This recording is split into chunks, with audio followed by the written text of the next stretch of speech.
Alright, so this will be a TWAB review. I'll cover the gun stuff first, and then I'll go into the other stuff. First, I want to talk about SMGs. I said the gun stuff, but first I'm covering a perk. So, target lock, this is getting buffed. They're reverting it back to how it used to be. It's probably going to be the best SMG perk again, so...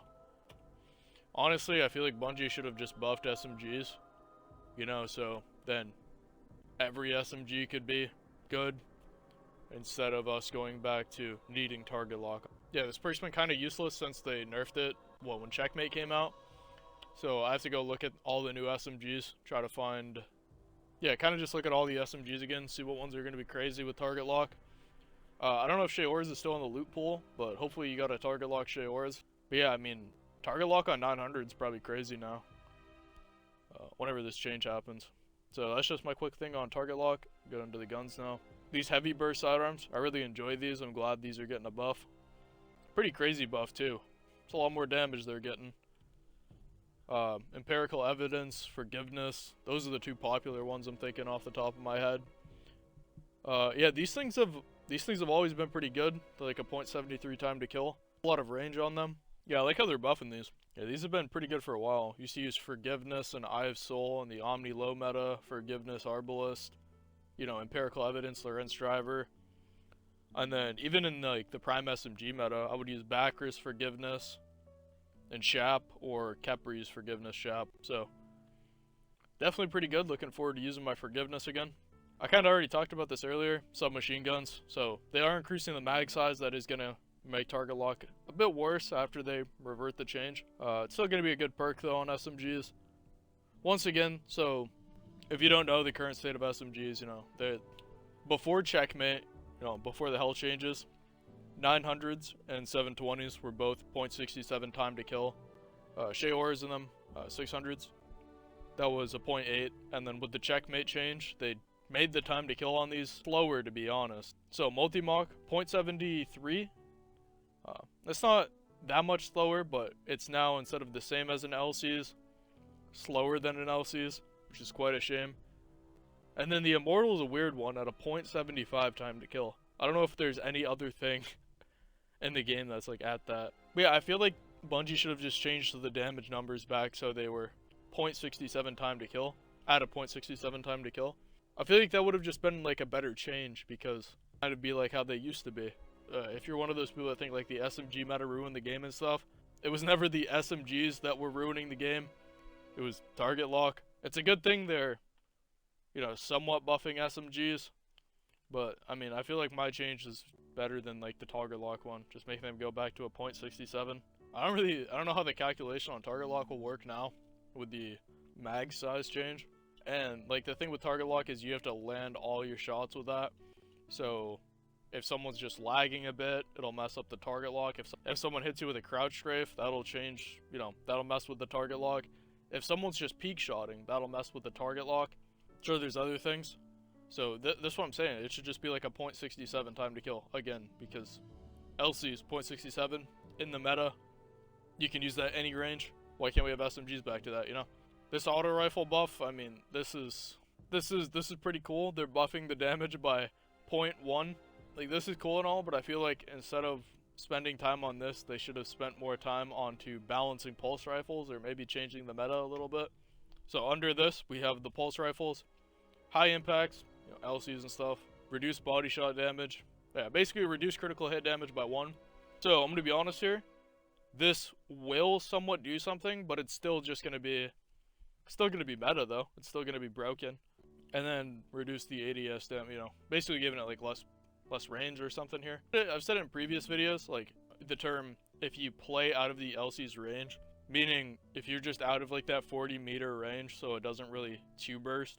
This pretty much just falls under that. Like, I don't know, maybe it's gonna lose like a meter or so. If you're out of 39 meters of an LC's, it's not gonna tube burst anymore. I mean, it's still broken inside of the range anyway, so it's like, because right now it's pretty low. I think it's like 5 or 4 resilience. You need to land all 6 headshots, so I'm guessing the resilience gap is going to be even lower. So you need to land all 6 headshots. But even then, like right now in this meta, it's still probably like the most used pulse rifle, or still like the most broken pulse. I mean, I don't know how effective this is going to be. This isn't in the game yet. This will do something. I'm just not quite sure if it will do a lot. We're still going to be in this long range, slow, boring meta, sadly.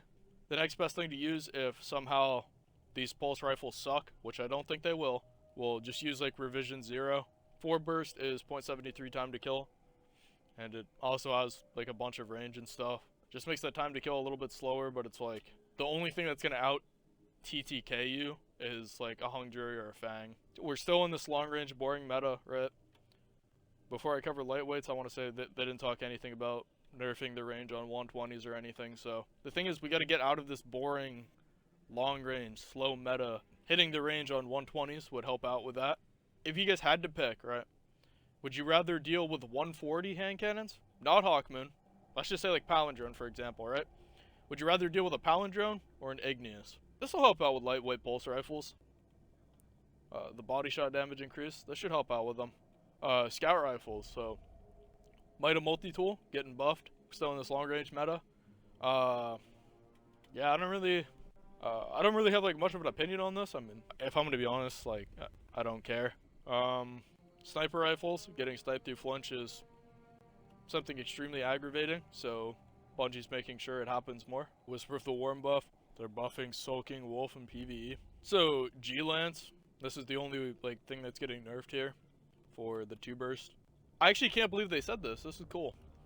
While it's not seeming to be too problematic in high skill Crucible lobbies, bro, I can't. That's actually respectable.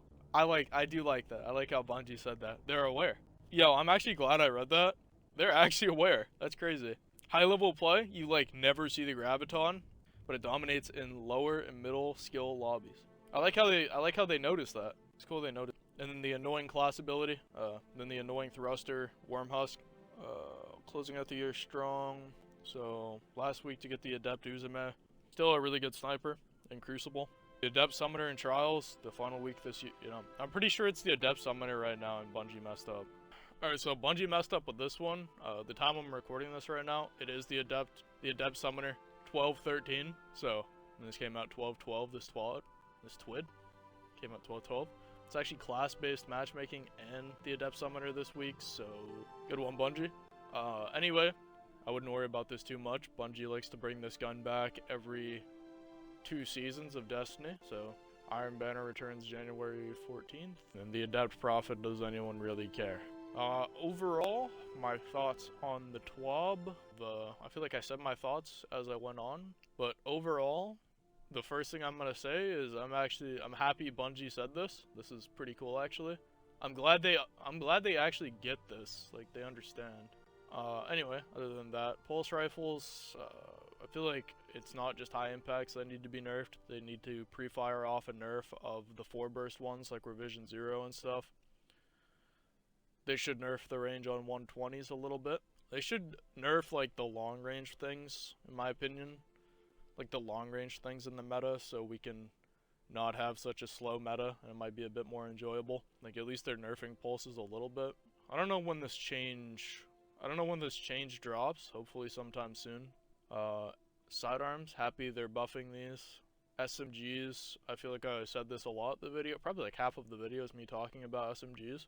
0.67 time to kill, 900s and 720s should just be 0.67 again, instead of like beating around the bush, being too scared to buff these. I'm a fan of SMGs, they are pretty fun to use. They said they're gonna keep an eye on target lock. Yeah, I guess it's cool they're buffing target lock. Auto rifle, I feel like this change should, I guess, like, I don't really care, to be honest, about the auto pulses. Have to see how this plays out. I mean, still broken inside their range, and their range is a bit too much. You know, if they drop their range a little bit on them, there could be some trade-offs. Yeah, I feel like they should just drop their range a bit on them. 4 burst high impacts, you know, still need some nerfs. Like Bungie has to pre-fire off a nerf, so yeah, they just gotta remove the range on most of these things, right? And make the meta a bit faster. Remove a little bit of the range on the meta weapons, and then enjoy getting sniped through flinch with this change. So that's pretty much the TWAB. My thoughts on the TWAB.